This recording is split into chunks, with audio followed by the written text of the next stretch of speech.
The heat. Get 2x faster cooling with Purple Company PowerJet AC servicing starting at $6.99.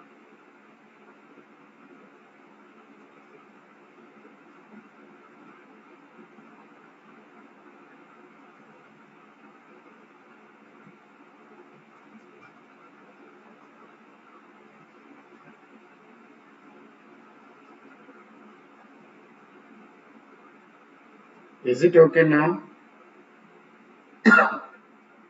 Is my voice is okay? Is my voice is okay?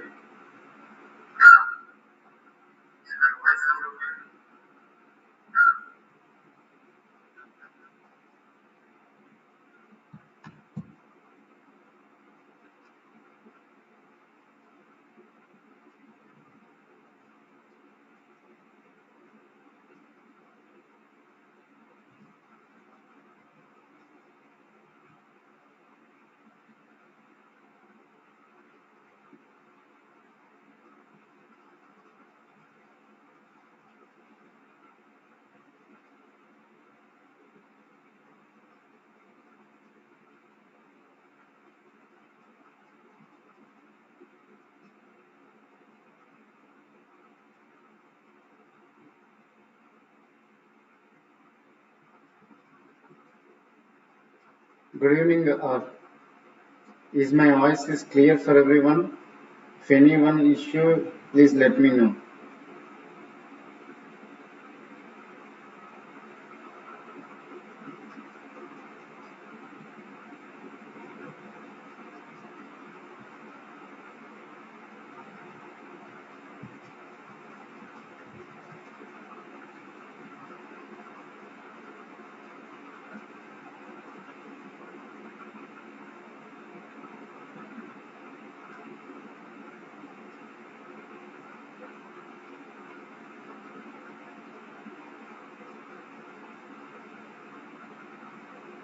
Am I audible?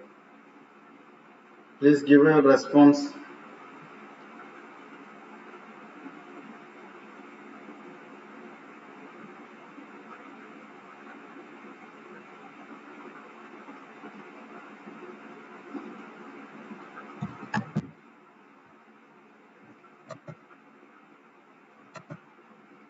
Yes, audible. Okay.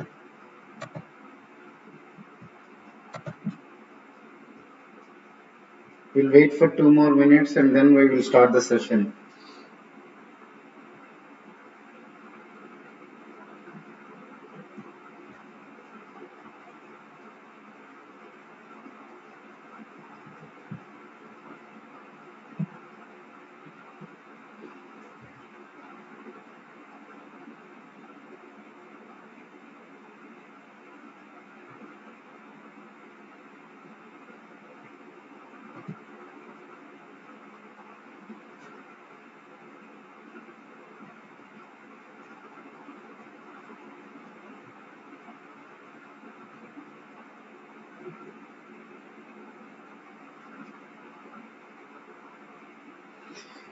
Yeah.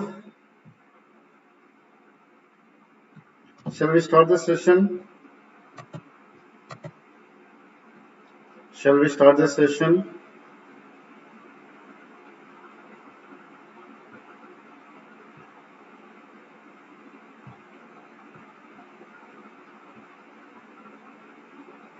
Yes, sir. Okay.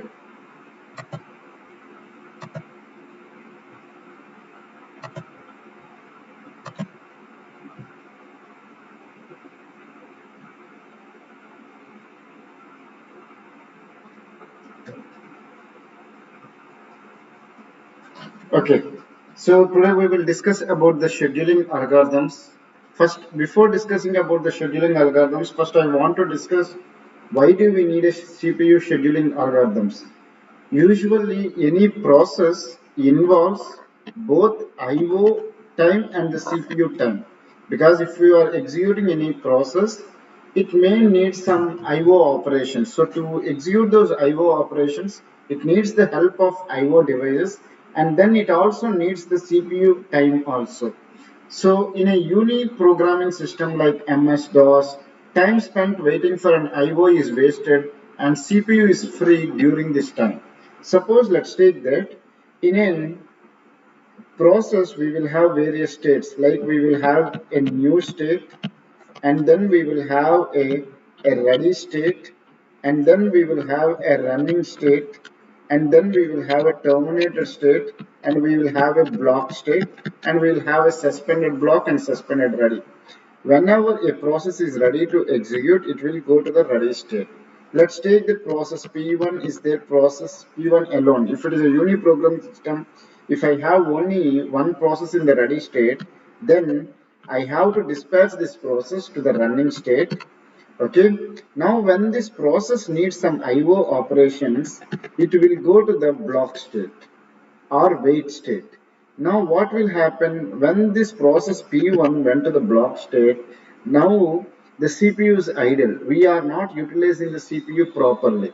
So that's why in a multi-programming systems, one process can use CPU while another one is waiting for the IO. Suppose let's take that if we have a P1, P2, P3, some n number of processes are there in the ready queue. Now one of the process will be dispatched or scheduled to the running state. It depends on the what scheduling algorithm we will use. If it is a first come first serve scheduling algorithm, based on the arrival time, the process which has arrived first will be executed. Now let's take that process P1 is went to the running state. Now it needs some IO operations. Then it will be dispatched to the block state. Now CPU will not be idle. Some other process which is there in the ready queue like P2, P3, anyone can be scheduled to the running state. Now we are not wasting the CPU. So what I can say is that now CPU utilization will be an appropriate one. So if any process which is there in the IO operations on the block state, now another process can be done. Now the number of processes which are there in the ready state will depend on degree of multi-programming. So we will decide the degree of multi-programming based on the queue size in the ready state. Now this is only now which process has to be scheduled to the running state will depend on the processing scheduling algorithms. Okay.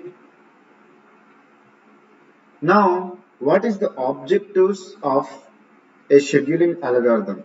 Now the one objective is we have to utilize the CPU effectively and fair allocation of a CPU and maximum throughput. We have to achieve the maximum throughput based on the scheduling algorithms. And another one is minimum turnaround time. What is the definition of a turnaround time? Turnaround time is defined as completion time minus arrival time. So when the process has been completed minus when the process has arrived. So the time difference between the completion time and arrival time is called as turnaround time. So any scheduling algorithm, the main objective is to minimize the turnaround time and minimize the waiting time. Okay, waiting time can be defined as turnaround time minus burst time. So the time difference between the turnaround time and the burst time will be called as waiting time, and we want to minimize the waiting time. And the response time also we have to minimize. So any scheduling algorithm, these are the objectives. So the main objective is utilize the CPU properly and minimize the turnaround time, minimize the waiting time, and minimize the response time. Okay. So now we have various scheduling algorithms. Before discussing about the various scheduling algorithms, I want to discuss what are the timers are there in the CPU scheduling algorithms. The first one is the arrival time, okay, and then we have the completion time, and we have the burst time, and we have the turnaround time, and we have the waiting time. Can you able to follow with me? Is it okay? Everything is okay, na? Yeah, because I'm not able to read the chart box, so that's why I'm getting confused. Okay, I need to solve this one. Yeah. Now let me discuss about the arrival time. Time at which the process arrives in the ready queue, we will call it as a arrival time. Now, if you look at, suppose let's say that I went to a restaurant. Now I went to the restaurant at 8 p.m. to eat the biryani. So my arrival time to the restaurant is 8 p.m. So at what time the process is entered to the ready queue, we will call it as arrival time. And completion time, at what time the process has completed its execution, we will call it as completion time. Suppose let's take that I went to restaurant at 8 p.m. and I have completed my eating biryani and came out at 9 p.m. So my arrival time is 8 p.m. and my completion time is 9 p.m. Okay, now burst time. Now I went to the restaurant to eat the biryani and I know my capability. I can eat the biryani in 30 minutes. Whatever the biryani size, whether it is a non chicken biryani or mutton biryani, I know that my capability, whatever the biryani they give, I can finish it in 30 minutes. So this is my burst time.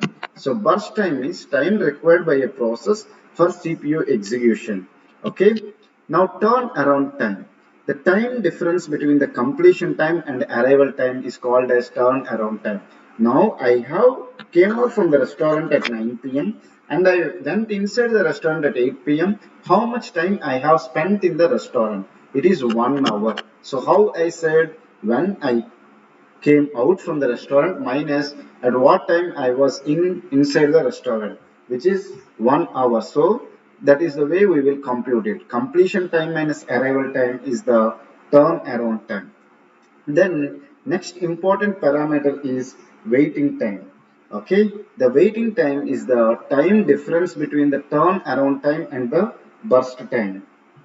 Now waiting time, how I can calculate is, so now how many minutes I have spent in the restaurant? 60 minutes. Now how much time is required for me to eat the biryani? 30 minutes. So actual time I have spent in the restaurant is 1 hour, but I have the capability to finish the eating the biryani in 30 minutes. So what I can say is that actual time I have spent in the restaurant is 1 hour and then I have eaten the biryani in 30 minutes. So how much time I have waited for the biryani or how much time I have spent in ordering and how much time it has taken for preparing the biryani is 30 minutes. So waiting time is equal to turn around time minus burst time. So these are the important thing. And one more parameter will be there is called as response time. Okay, response time is, now let's take that you went to biryani shop or restaurant at 8 p.m. Now the waiter came at 8:10 to your table. Now you went inside the restaurant at 8 o'clock.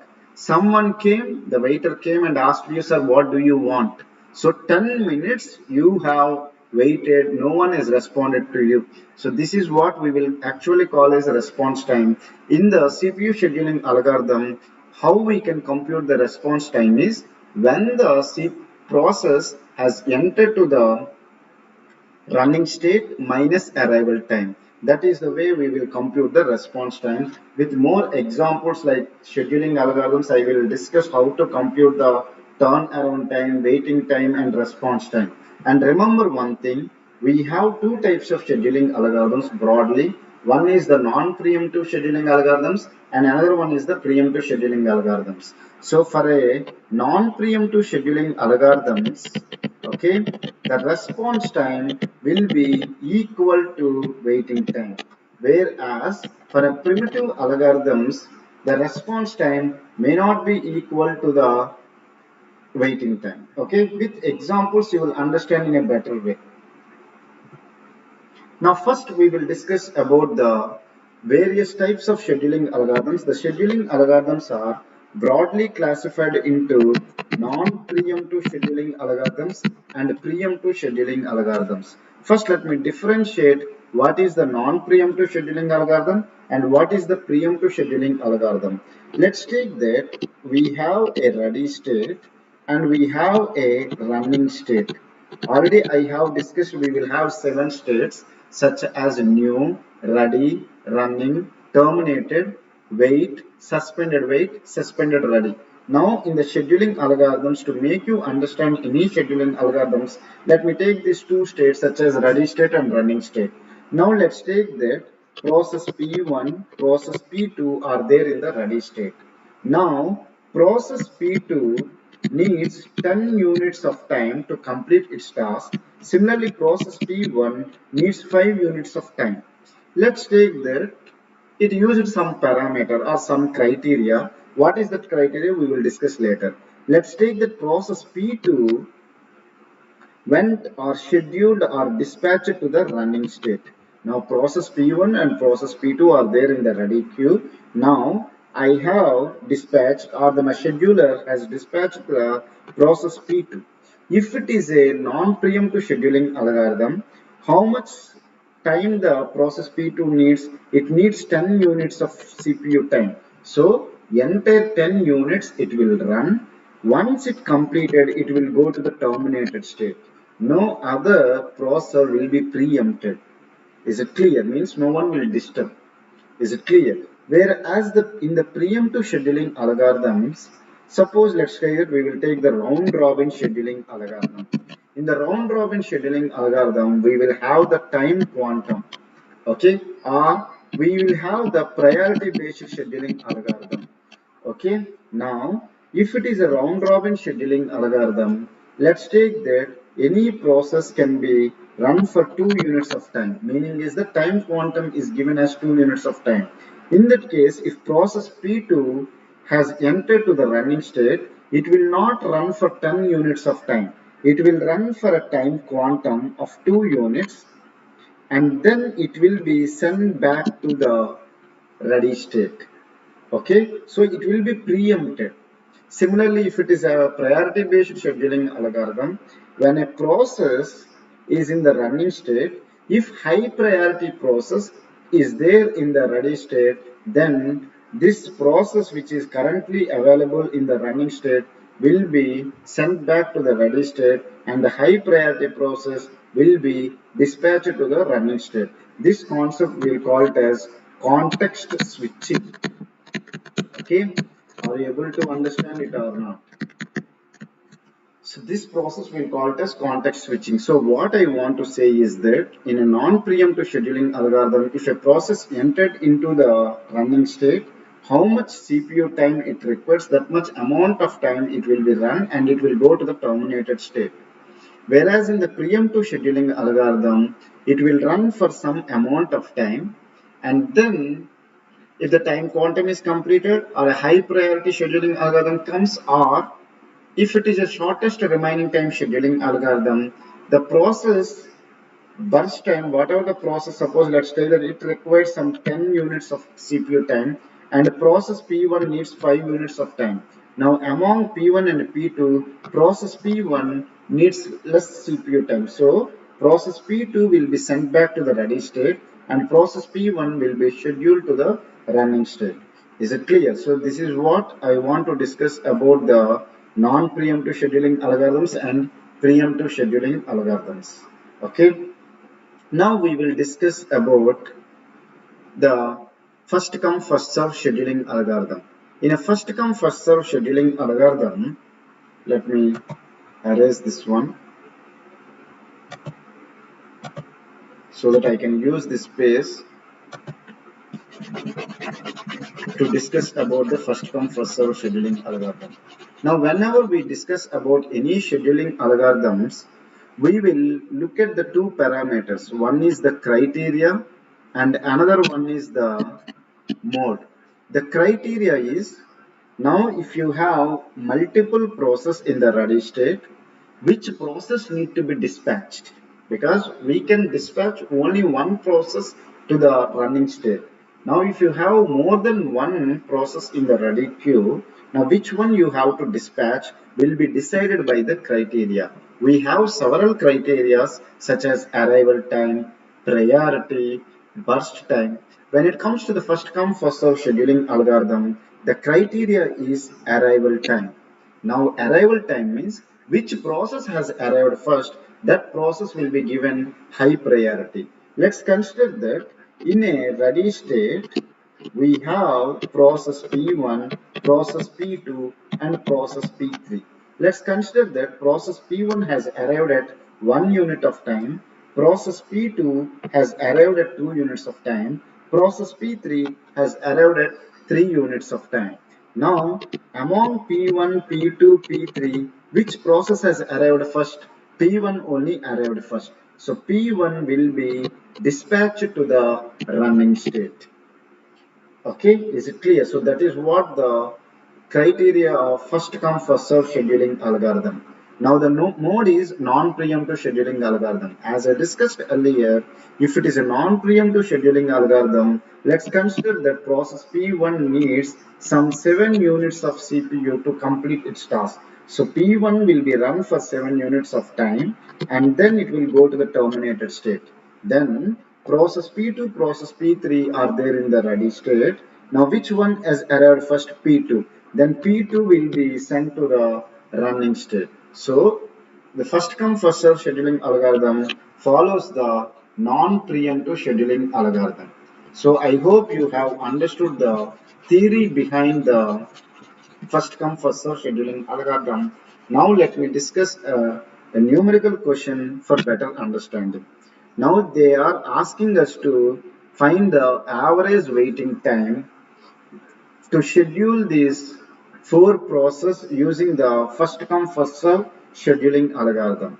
Now if you consider that process P1, process P2, process P3, process P4 has arrived at 0 units of time, but the order of arrival is P1, P2, P3, P4.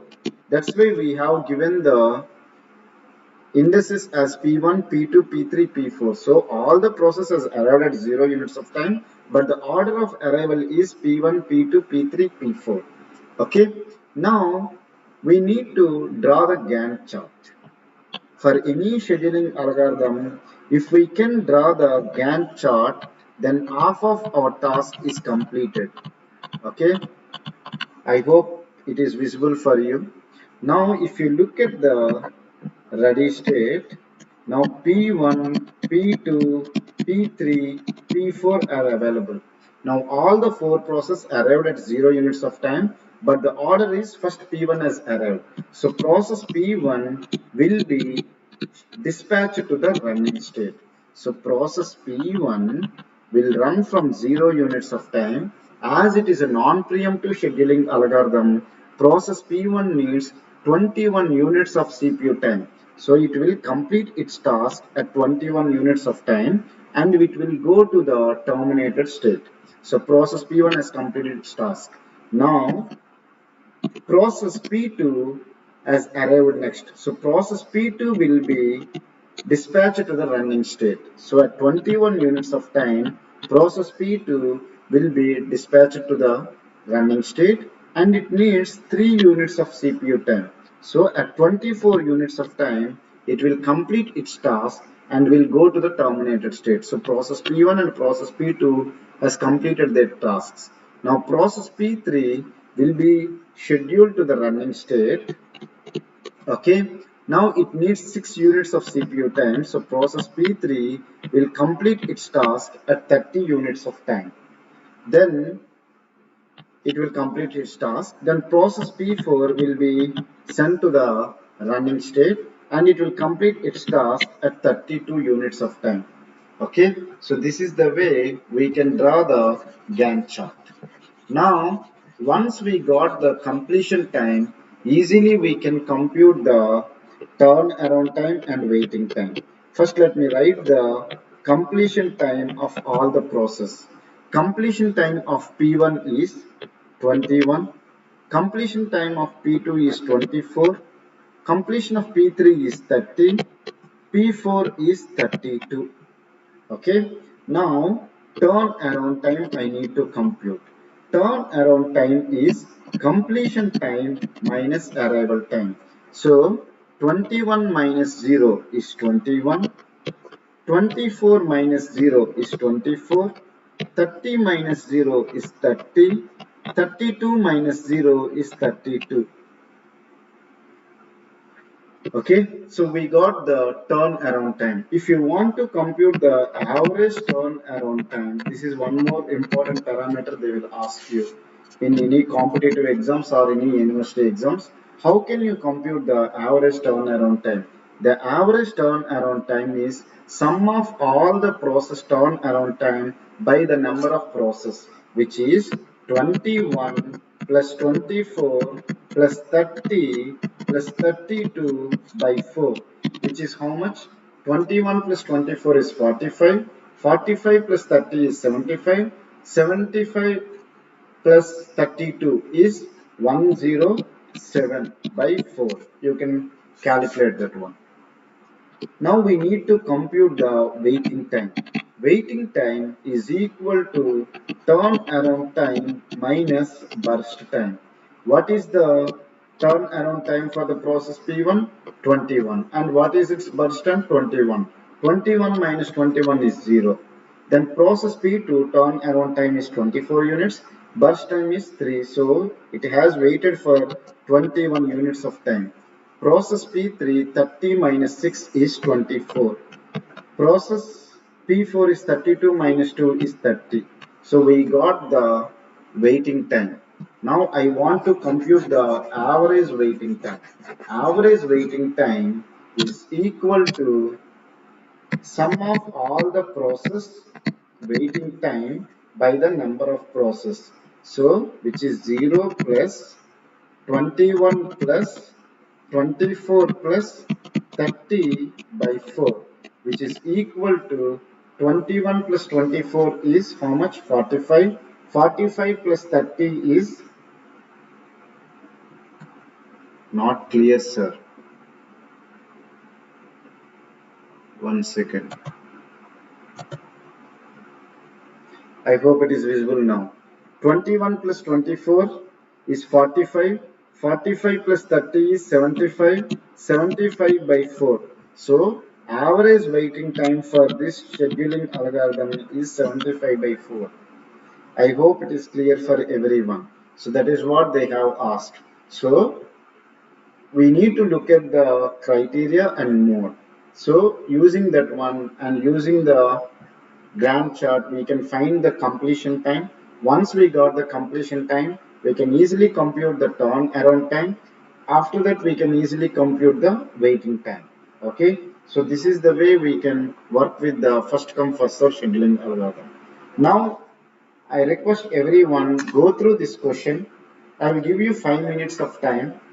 Can you solve this question by your own? If you cannot solve, I will discuss with you. The question is, assume four process A, B, C, D with the burst time as small a, small b, small c and small d respectively arrive at same time in that order with no context switch delay involved. The average turnaround time using first come first serve scheduling algorithm is, they are asking us to compute the average turnaround time. So I request everyone take some time and solve it by yourself. Let me see how many members can do it. I hope it is visible now.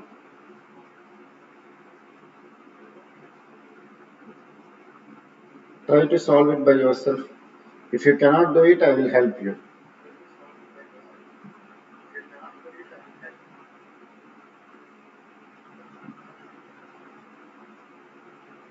I request everyone please press the like button.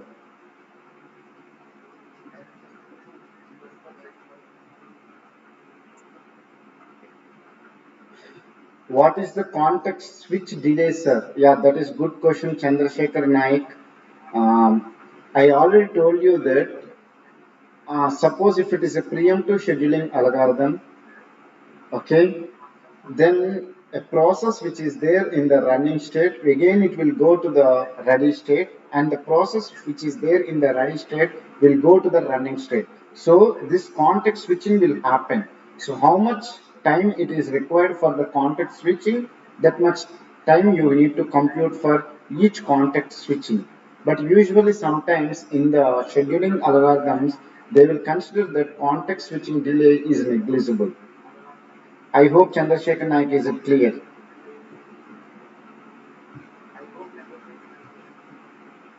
So I request everyone, please solve this question.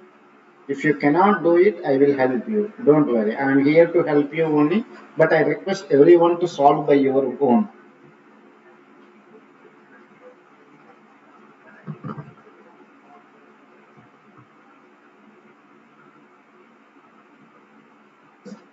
Welcome, Chandrasekhar Naik. What are the values of arrival time? Same time they have given. So you can consider the arrival time as 0 units. Nagini, is it okay? Or you can consider 1 unit or 2 units of time. For simplicity, you can consider it as 0 units of time. All the process has arrived at 0 units of time, but in the same order. Meaning is that process A has arrived, process B, process C, and then process D.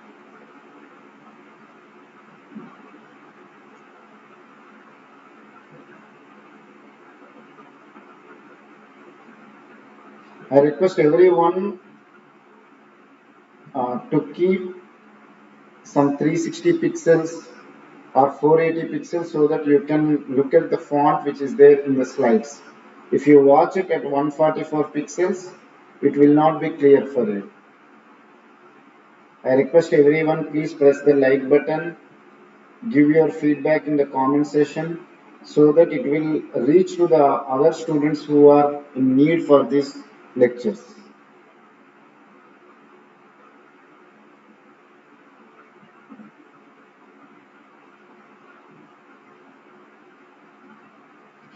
These lectures are very useful for the students who are preparing for UGC NET and also for the GATE exam.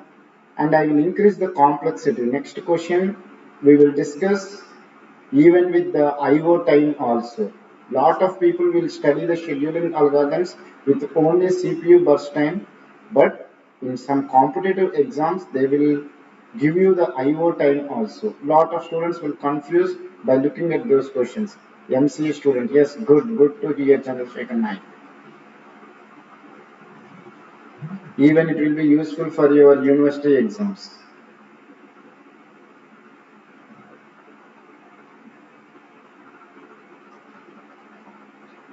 Yeah, anyone has completed it? Anyone got the answer?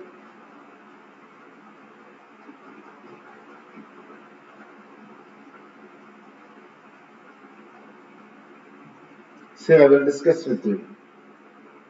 Now we need to write the process, arrival time, and the burst time. Okay.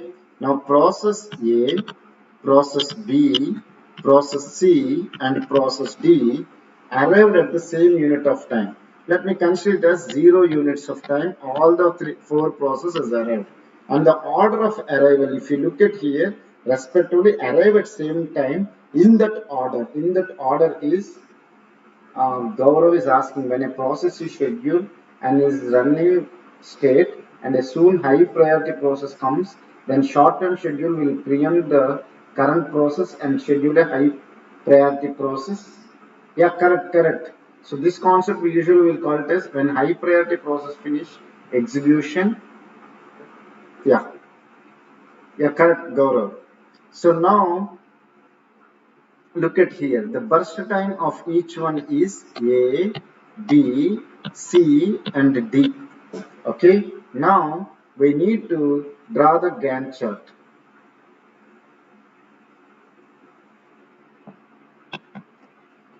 Okay. Now all the four processes arrived at 0 units of time, but however, capital A process has arrived first. So the Gantt chart will start at 0 units of time. Now process A needs A units of CPU time to complete its task.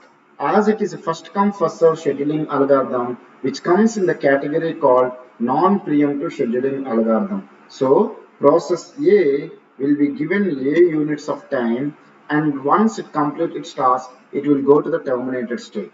Now process B will be dispatch to the running state.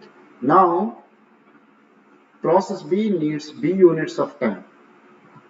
Okay, so at A units of time it is started its task and it needs B units of time, so it will be A plus B. So at A plus B units of time, process B will complete its task. Then it will go to the terminated state. Then process C has arrived next. As it is a first come first serve scheduling algorithm, then process C will be sent to the running state. It needs C units of time. It started its task at A plus B. It needs C units of time. So at A plus B plus C, the process C will complete its task and will go to the terminated state. Then process D will be dispatched to the running state and it needs the small d units of time. So A plus B plus C plus D time, the process D has completed its task. So now we want to compute the turnaround time. So first we need to compute the completion time of each process by looking at the Gantt chart. Process A has completed at A units of time. Process B has completed at A plus B.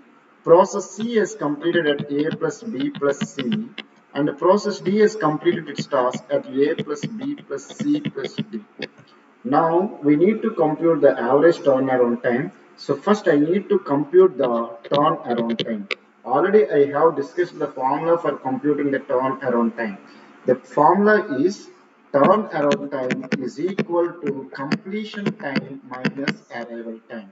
So the completion time is A minus 0 is A plus B minus 0 will be A plus B, and A plus B plus C minus 0 will be A plus B plus C, and this will be A plus B plus C plus D. Now they asked us to compute the average turnaround time.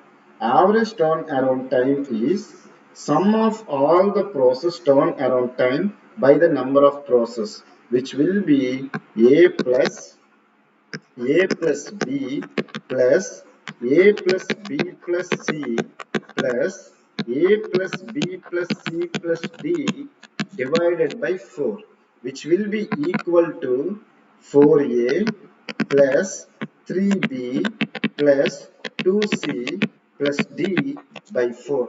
So this is the average turnaround time required for the 4 process to complete their task. Yeah, someone said correct. Das has answered correctly. A plus 3 by 4B, 1 by 2C plus D by 4. Correct. That's what I have written here. 4A plus 3B plus 2C plus D by 4. If anyone have any queries related to this question, feel free to ask me in the comment section. I will try to clear your doubts now itself.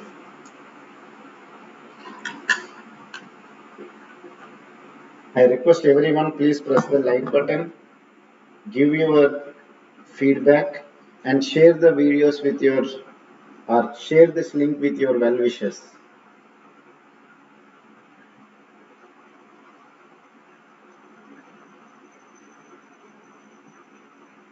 Is it clear? Welcome, welcome.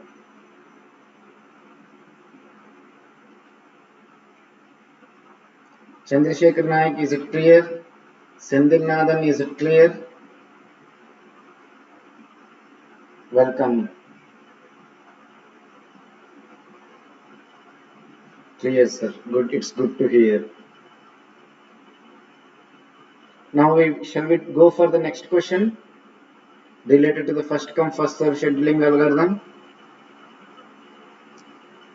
So this is the first class related to scheduling algorithm, so that's why I'm discussing the basics. Slowly I will introduce the complex questions related to the scheduling algorithms.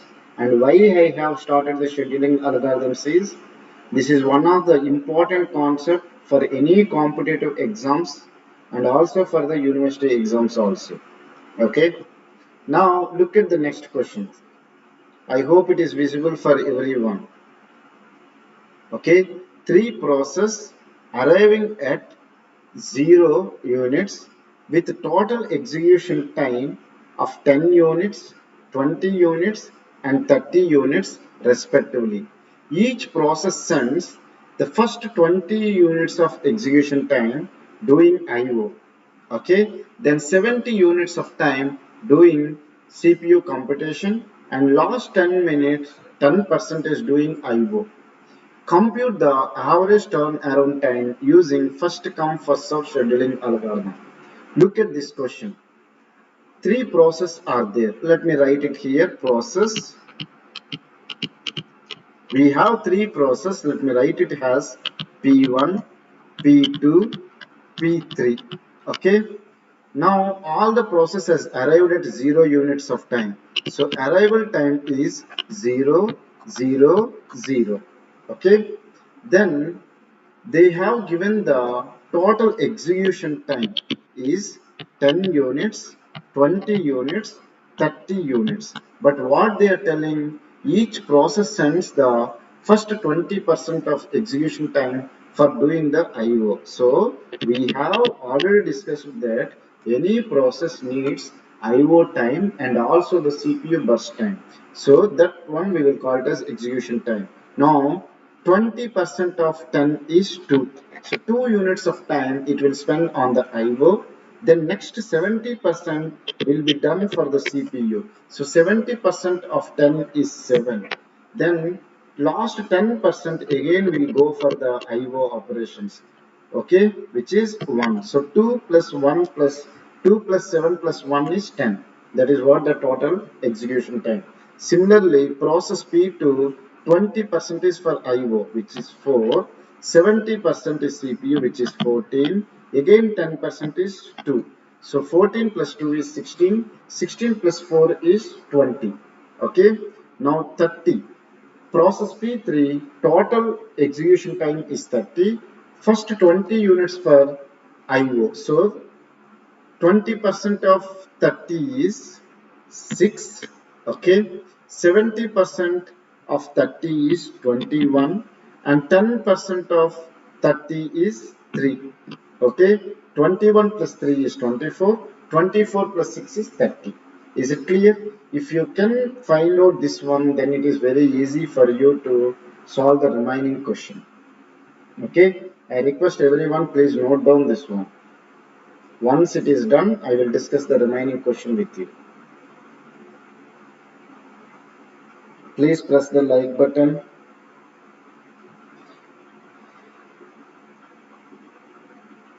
Share the link with your well-wishers.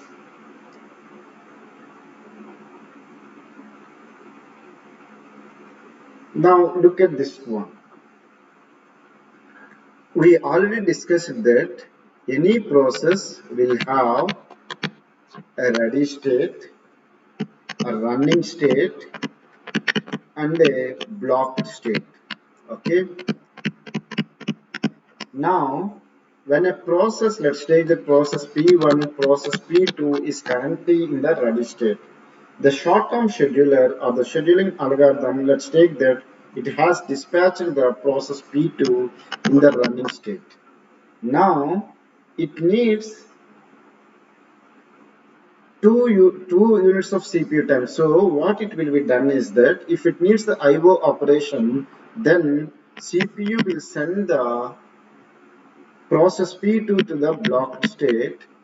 Okay, once it completes its IO operation, it will go to the ready state. So from ready state, a process can go to the running state. If it needs the CPU time, it will complete its task. If it needs IO time, then process will be sent to the blocked state.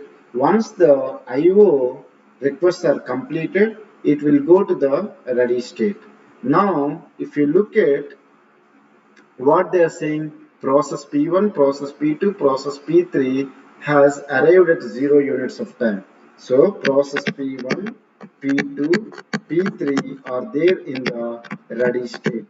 Okay, now process P1 needs 2 units of time. So even if it dispatched to the running state, it needs 2 units of CPU time. So what it has to do is that for first 2 units, it will not be running. So let me draw the Gantt chart.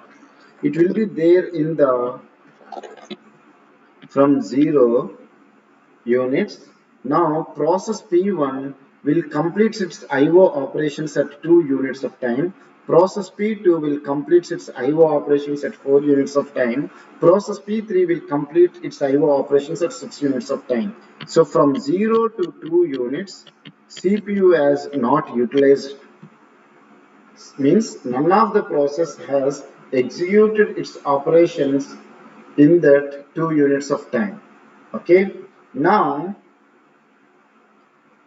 process P1 needs 7 units of time, so process P1 will be run up to 9 units of time. Then process P1 needs the IO, so again it will go to the blocked state. It was there in the running state, now it needs the IO time, so it will go to the blocked state and it will be ready at 10 units of time. Okay, is it clear? Are you able to understand? Then process P2, by that time process P2 has completed its IO operation and it is requires the 14 units of CPU time. So at 23 units of time, process P2 will complete its task. 9 plus 14 is 23. And again it will be sent for 2 units of time to the blocked state. Okay. And process P3 has arrived by that time, because at 6 units of time it will complete its IO request and it will come to the running state, and it needs 21 units of time. At 44 units of time CPU has completed the this one. Now look at here, again it needs the IO operation, so this one will not be completed. Okay, now process P2, when it will be completed, process P1 will complete its task at 10 units. Process P2 has completed at 23 plus 2 25. Process P3 will be 44 plus 3 47. Is it clear? So this is the way we will compute the completion time. Once we got the completion time, we can easily compute the turnaround time and we can easily compute the average turnaround time. I hope it is clear for everyone.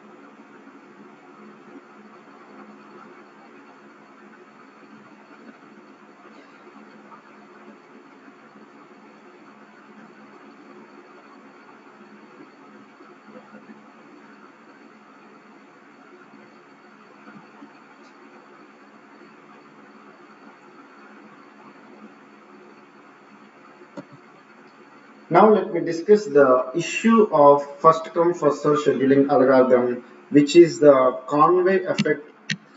Okay, now to make you understand the Conway effect, let me discuss the two scenarios. In the scenario 1, three process P1, P2, P3 has arrived at 0 units of time, 1 units of time and 2 units of time respectively, and it requires 100 units, 2 units and 3 units of time. Now if we compute the average turnaround time, okay, as it is, okay, so now process P1 has arrived at 0 units of time. As it is first come first serve scheduling algorithm, process P1 will be dispatched to the running state at 0 units of time and it needs 100 units of time. So process P1 will complete its task at 100 units of time. Now by that time, process P2 and process P3 is there in the ready state. Now process P2 has arrived first, so it will be sent to the running state and it needs 2 units of CPU time, so it will complete its task at 102 and it will go to the terminated state. Then process P3 will run for 3 more units of time. So at 105 units, it will complete its task. So what is the completion time of process P1? 100 units. Process P2 is 102 units. Process P3 is 105 units. Then now let me compute the turnaround time. Turnaround time is completion time minus arrival time. Okay.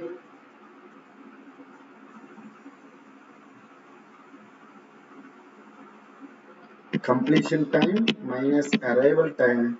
Completion time is 100, arrival time is 0, which is 100. 102 minus 1 is 101, and 105 minus 2 is 103.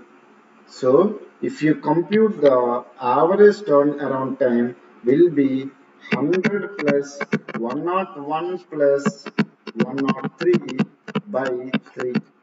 If you want to compute the waiting time is equal to turnaround time minus burst time. Okay, process P1 turnaround time is 100 and burst time is also 100. So process P1 waiting time is equal to 0. Process P2 is 101 minus 2, which is 99. Process P3 is 103 minus 3 is 100.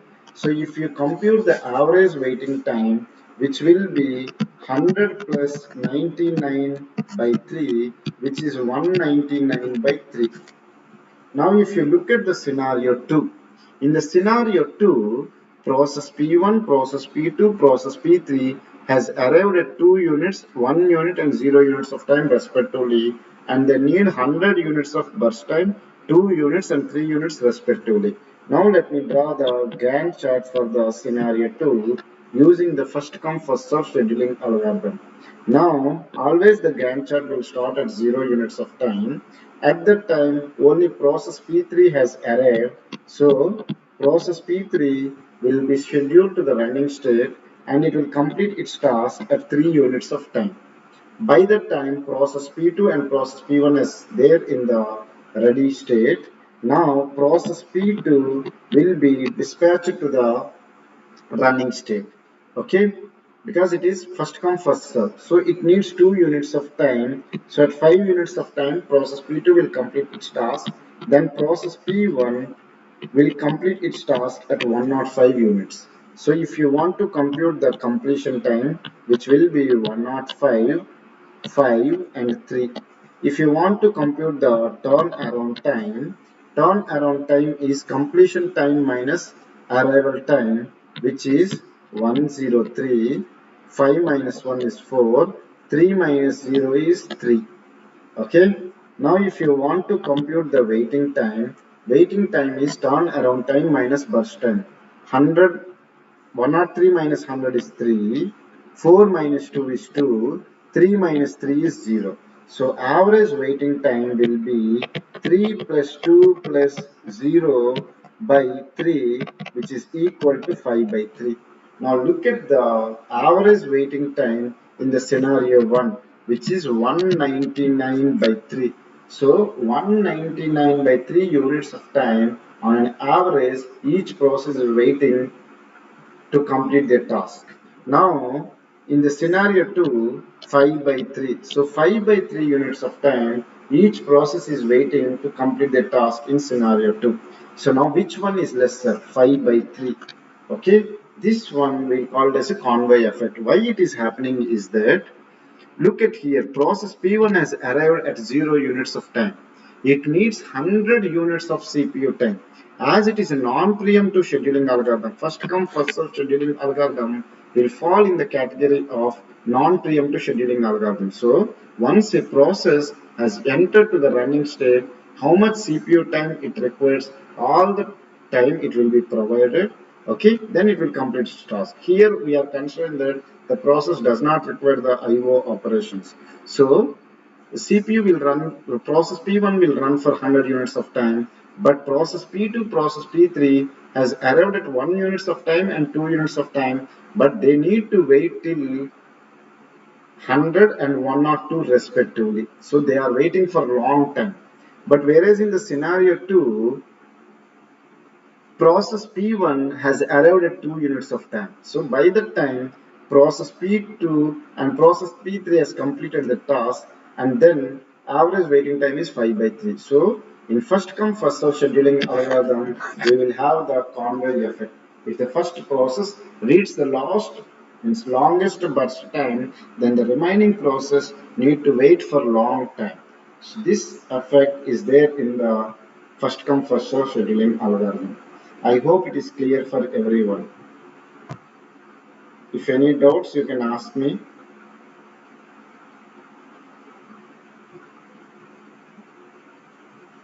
What is the doubt?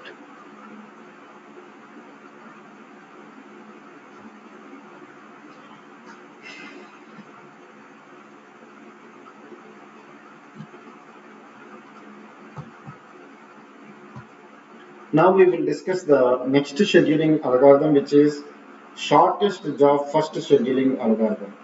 Okay, the shortest job first scheduling algorithm. The criteria is burst time. So by the name itself, you can understand. Okay, the process which needs less burst time will be given high priority. So this is the criteria, and mode is non-preemptive scheduling algorithm. Okay, non-preemptive scheduling algorithm means once the process has entered into the running state, it will be complete its task, then it will go to the terminated state. Now, if you look at here, they have given four processes such as P1, P2, P3, P4. Their arrival time is 0 units of time and the burst time is 21,362. Now, if you look at here, at 0 units of time, process P1, P2, P3 and P4 has there in the ready state. Oh, now not visible. Sorry for it. Okay. Process P1, process P2, process P3, process P4 has arrived in the ready state. Now, if it is first come first serve scheduling algorithm, the process which has arrived first will be dispatched to the running state. But this is the shortest job first scheduling algorithm. We will look at the burst time of each process. Process P1 needs 21 units of time. Process P2 needs 3 units of CPU time, process P3 needs 6 units of time, and process P4 needs 2 units of time. Which process has less burst time? You can clearly see that process P4 needs less burst time, so the process P4 will be dispatched to the running state among the four processes. So at 0 units of time, process P4 will be sent to the running state and it needs how many units of time? 2 units of time. So at 2 units of time, process P4 will complete its task. Okay. Then process P4 will be dispatched to the terminated state. Now, what are the processes which are available currently in the ready state? P1, P2, P3. Now look at their burst time, 2136. Which one has the less burst time? Process P2. Now process P2 will be dispatch it to the running state. So P2 will be sent, and how much units of time it requires? 3 units of time. So it started entering at 2 units of time. At 5 units of time, it will complete its task. Okay. Now process P2 also done. Now process P1 and process P3 are there. Now it needs 21 units and it needs 6 units. Now process P3 will be dispatched to the running state and it needs 6 units of time. So at 11 units of time, process P3 will complete its task. Then process P1 alone there, it will be sent to the running state and it needs 21 units of time. So at 32 units of time, process P1 will complete its task. Now let me compute the completion time. Completion time is equal to process P1 is 32, process P2 is 5, process P3 is 11, process P4 is 2. Okay. Now let me compute the turnaround time. The turnaround time is completion time minus arrival time. Okay, so the completion time is 32, arrival time is 0, so 32 minus 0 is 32, and 5 minus 0 is 5, 11 minus 0 is 11, 2 minus 0 is 0. Now we need to compute the waiting time. Waiting time is equal to turnaround time minus burst time. Okay. Now Turnaround time is 32 and burst time is 21. So 32 minus 1 is 11. 5 minus 3 is 2. 11 minus 6 is 5. What is this? Okay, this is not 0, this is 2. Okay, completion time minus arrival time, 2 minus 0 is 2. So turnaround time is 2 and burst time is 2. So 2 minus 2 is 0. So we got the waiting time of all the process. Now we need to compute the average waiting time. Average waiting time is equal to sum of all the four process waiting time, which is 11 plus 2 plus 5 plus 0 by 4, which is equal to 13 plus 5 is 18. 18 by 4, which is equal to 4.5. So average waiting time to complete all the four process using the shortest job first scheduling algorithm is 4.5. Now let me discuss the response time. Even they have not asked in the question, let me discuss how can we compute the response time.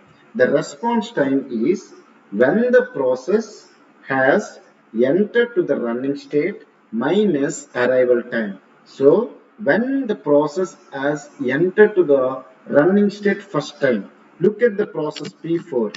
It has entered to the running state at 0 units of time and its arrival time is also 0. So 0 minus 0 is 0. Similarly, process P1, when it has entered first time to the running state at 11 units of time and its arrival time is 0 units. So 11 minus 0 is 11. Process P2 has entered to the running state at 2 units of time, okay, and its arrival time is 0. So 2 minus 0 is 2. Similarly, process P3 has entered to the running state at 11 at 5 units. 5 minus 0 is 5. Already I have discussed this important point that for a non-preemptive scheduling algorithm, the response time will be equal to waiting time.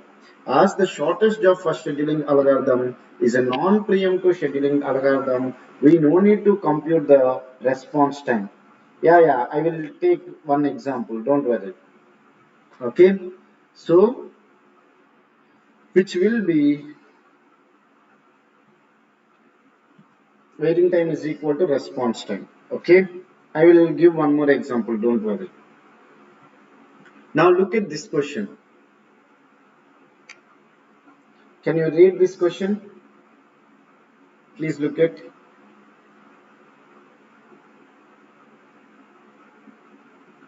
Or let me, before discussing this example, let me discuss as one of the person has asked for the different arrival time. Let me consider that one. Let me insert a table. We have a process.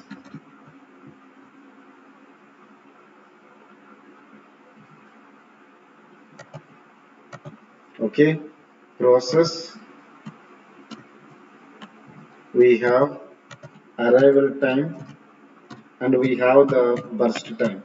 Okay, now process P1 has arrived at 0, it needs 10 units of time, and process P2 has arrived at 2 units of time, it needs some 6 units of CPU time. Process P3 has arrived at 4 units of time, not 4, let's consider 3 units of time, and it needs 7 CPU time.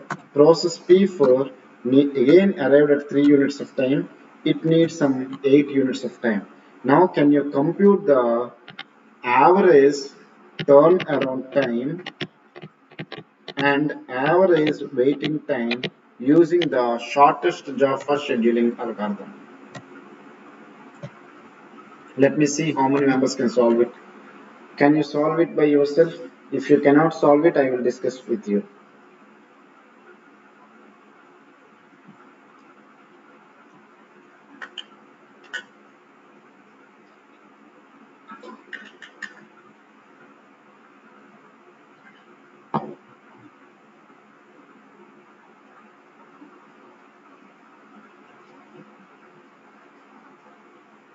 I'll give you 5 minutes time. Let's see how many members can compute the average turnaround time and average waiting time.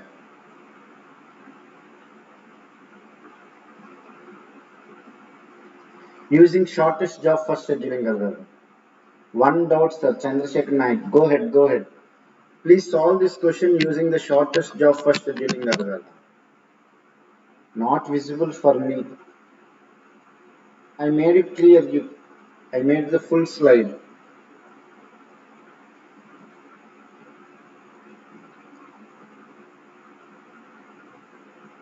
Yeah, Chandrasekhar Naik, go ahead. You can ask the code.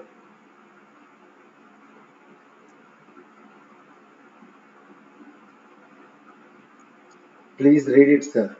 Process P1, process P2, process P3, process P4 has arrived at 0 units, 2 units, 3 units, 3 units respectively. Burst time is 10, 6, 7, 8. Now please compute the average turnaround time and average waiting time using shortest job first scheduling algorithm. Sir, as P1 first but P2's job is short, which one will go first? I will discuss. See, we need to draw the Gantt chart. As Chandrasekhar Naik has asked, let me solve it for everyone. This question we need to, any scheduling algorithm, first we need to draw the Gantt chart. Look at here. Always the Gantt chart will start at 0 units of time. We have the ready state and we have the running state. At 0 units of time, which process has arrived? Process P1 only arrived. So there is no computation. If there is no computation, process P1 will be dispatched to the running state. So process P1 will be dispatched to the running state and it needs 10 units of CPU time. So it will complete its task at 10 units. Okay. Then by that time, what are the processes arrived? Process P2 has arrived, or let me write here. Process P2 has arrived. Process P3 has arrived. Process P4 also arrived. What is their burst time? 6, 7, 8. Which one has the less burst time? Process P2. So it will be dispatched to the running state. It needs 6 units of time. At 16 units of time, process P2 will complete its task. Now, process P3 and process P4 are available and process P3 has less burst time, so it will be scheduled to the running state and process P3 will complete its task at 23 units of time. Then process P4 along there, it will be sent to the running state and it will complete its task at 31 units of time. So at 31 units of time, all the process has completed the task. Process P1 has completed at 10 units, process P2 has completed 16 units, process P3 is 23 units, process P4 31 units. So now let me compute the turnaround time. Already we have discussed that turnaround time is equal to completion time minus arrival time. So 10 minus 0 is 10, 16 minus 2 is 14, 23 minus 3 is 20, 31 minus 3 is 28. Now we got the turnaround time. We can easily compute the average turnaround time. Average turnaround time is turnaround time of all the process by the number of process, which is equal to 24 plus 20 is 44, 44 plus 8 is 52, 52 plus 20 is 72, 72 by 4 is 18. Yes, correct. Senthil, you are absolutely correct. Average turnaround time is 18 units. Now let me compute the waiting time. Waiting time is equal to turnaround time minus burst time. Okay, so 10 minus 10 is 0, 14 minus 6 is 8, 20 minus 7 is 13, 28 minus 8 is 20. So we got the waiting time of all the process. Now we can compute the average waiting time, which is waiting time of all the process by number of process, which is 0 plus 8 plus 13 plus 20 by 4, which is equal to 21 plus 20 is 41 by 4, which is equal to 10.25. Okay, is it clear? So average waiting time is 10.25. So Chandrasekhar Naik, is it clear now? As as you asked the question, I hope it is clear for you now. Process P1 only will be entered to the running state first. So with this one, we will stop the today's class. Again, we will meet tomorrow at 5 o'clock. Okay. But I request everyone, please share the lectures with your friends also. Okay.